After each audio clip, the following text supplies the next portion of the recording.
میرے پیارے آقا علیہ الصلوۃ والتسلیم کے پیروانوں، مولا علی کرم اللہ وجہ الکریم کا مقام بہت بلند و بالا، بہت بلند و بالا۔ آپ جانتے ہیں کہ مکہ معظمہ میں آپ کی ولادت ہوئی۔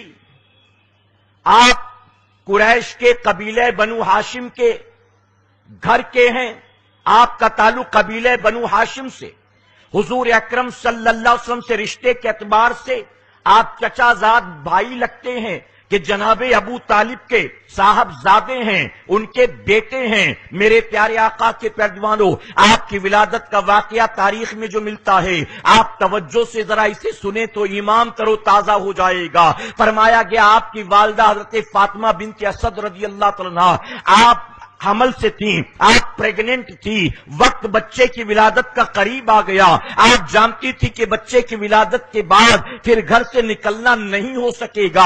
آپ نے سوچا کہ اس سے پہلے کہ بچے کی ولادت ہو، میں آخری بار جا کر خانہ کعبہ کا طواف کر لوں۔ مکے کی سرزمین پر لوگ اطمینان سے اپنے اپنے گھروں میں سوئے ہیں، ابھی اندھیرا چھٹا نہیں تھا، ابھی سورج نکلا نہیں تھا۔ حضرت فاطمہ بنت اسد اپنے گھر سے نکلتی ہیں اور تنہائی میں آ کر خانہ کعبہ کا طواف کرنا شروع کرتی ہیں۔ فرمایا گیا طواف کعبہ کر رہی تھی، اچانک لیبر پین شروع ہو گیا، اچانک درد ذی شروع ہو گیا۔ اب آپ کو یقین ہو گیا کہ بچے کی ولادت کا وقت قریب آ گیا۔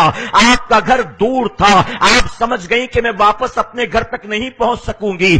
آس پاس کے جو مکانات تھے ان کے دروازے بھی بند تھے، اب جاؤں تو کہاں جاؤں؟ حضرت فاطمہ بنت اسد کے ذہن میں یہ سوال پیدا ہوا۔ جتنے مکانات آس پاس تھے سب کے دروازے بند تھے، آگ تھی اور خانہ کعبہ تھا۔ اب آپ نے سوچا کہ ایسی صورت میں جاؤں تو کہاں جاؤں؟ فرمایا گیا ابھی یہ سوچ رہی تھی کہ خانہ کعبہ کی ایک دیوار شک ہو گئی، خانہ کعبہ کی ایک دیوار پھٹ گئی اور آپ نے پردے کے لیے خانہ کعبہ کے اندر آپ تشریف لے جاتی ہیں۔ فرمایا گیا خانہ کعبہ کے اندر حضرت فاطمہ بنت اسد کا جانا تھا کہ مولا علی کی ولادت ہو جاتی ہے۔ حضرت علی کرم اللہ وجہ الکریم پیدا ہو گئے۔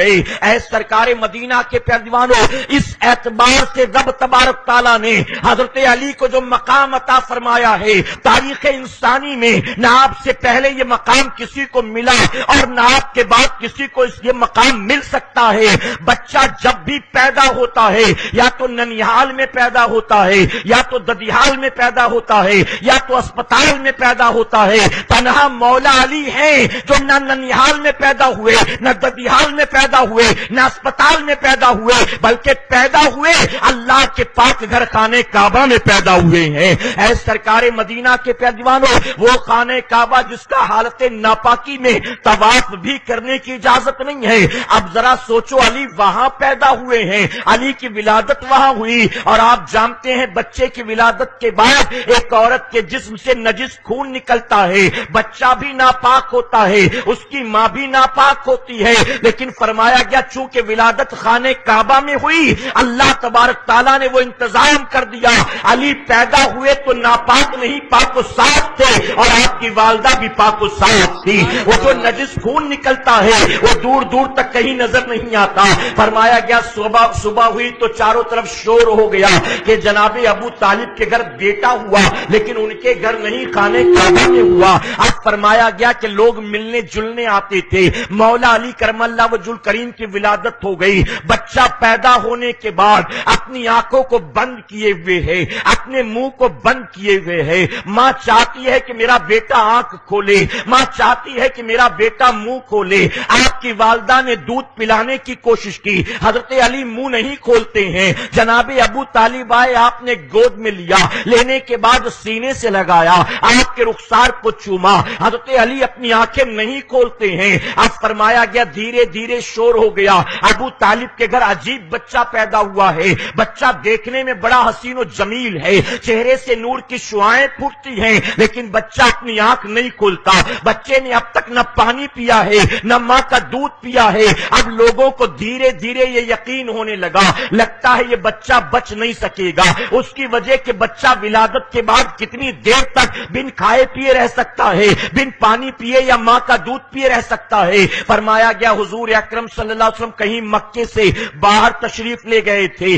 آپ جب واپس آئے تو آپ کو خبر دی گئی آپ کے چچا ابو طالب کے گھر بیٹا پیدا ہوا, لیکن اس کا عجیب معاملہ ہے. فرمایا گیا حضرت فاطمہ بنت اسد وہ خانے کعبہ ہی میں تھی. حضور اکرم صلی اللہ علیہ وسلم تشریف لاتے ہیں.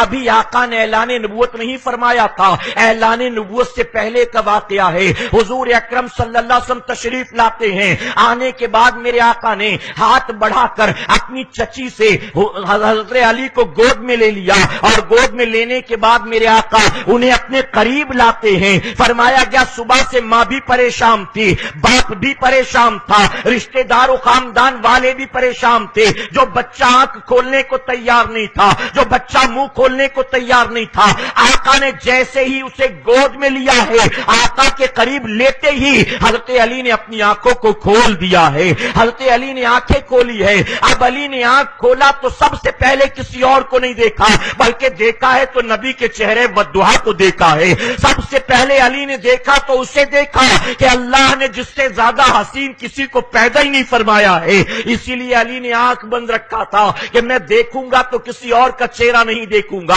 نہ ماں کے چہرے کو دیکھوں گا, نہ باپ کے چہرے کو دیکھوں گا, نہ کعبے کے در و دیوار کو دیکھوں گا, بلکہ سب سے پہلے دیکھوں گا تو ان کا چہرہ دیکھوں گا جن کے صدقے میں رب نے ساری کائنات کو پیدا فرمایا ہے. آنکھ کھل گئی, لوگوں کو اطمینان ہوا. اب لوگوں نے کہا کچھ کھایا بھی نہیں ہے, کچھ پیا بھی نہیں ہے. حضور اکرم صلی اللہ علیہ وسلم مسکراتے ہیں, اور مسکرانے کے بعد اپنا لعاب دہن نکالا, اور جیسے ہی مولا علی کے قریب کرتے ہیں حضرت علی نے اپنے منہ کو کھول دیا. ماں نے بار بار پستان سے منہ لگایا تھا, وہ علی جو اپنی ماں کا دودھ پینے کو تیار نہیں تھے. آقا نے لعاب دہن جیسے ہی حضرت علی کے منہ کے قریب کیا, حضرت علی نے اپنا منہ کھولا ہے اور نبی کے لعاب دہن کو چوسنا شروع کر دیا ہے, فوراً اسے چوسنا شروع کر دیا. اے سرکار مدینہ کے پیارجوانوں, معلوم ہوا حضرت علی کی گھٹی میں کچھ اور نہیں تھا, بلکہ گھٹی کے طور پر پہلی چیز جو پلائی گئی تھی وہ میرے آقا کا لعاب دہن تھا, آقا کا تھوک مبارک تھا. اور جب اللہ کے حبیب کا لعاب دہن علی کی گھٹی میں پڑا ہو, اللہ ان کو کیسا علم عطا کرتا ہے, اللہ ان کو کیسا شعور عطا کرتا ہے, اللہ انہیں کیسی حکمت و دانائی عطا کرتا ہے. فرمایا گیا حضرت علی کرم اللہ وجہ الکریم حضور اکرم صلی اللہ علیہ وسلم کے لعاب دہن کو چوستے ہیں, اور پھر حال یہ کہ میرے آقا فرماتے ہیں میں علم کا شہر ہوں اور علی اس کے دروازے ہیں. یہ برکت تھی آقا کے لعاب دہن کی کہ آپ نے آنے کے بعد دنیا میں سب سے پہلے جس چیز کو اپنی حلق کے نیچے اتارا وہ میرے آقا کو لعاب دہن تھا.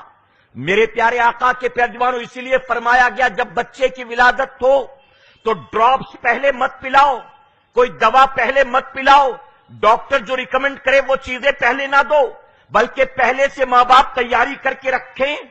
تحنیک کے طور پر کسی اللہ والے سے, کسی نیک آدمی سے, کسی عالم دین, کسی حافظ قرآن سے شہد کو جھوٹا کر کے رکھ لو, کھجور یا چھہارے کو جھوٹا کر کے رکھ لو, اور بچے کی ولادت کے بعد جب اسے غسل دو تو غسل دینے کے بعد سب سے پہلے اپنے بچے کے منہ میں دنیا کی دوائیں نہ ڈالو, بلکہ اللہ کے کسی نیک بندے کا وہ جھوٹن اس کے منہ میں ڈالو. سب سے پہلی غذا جو حلق کے نیچے اترتی ہے بچے کی پوری زندگی پر اس کا اثر ہوا کرتا.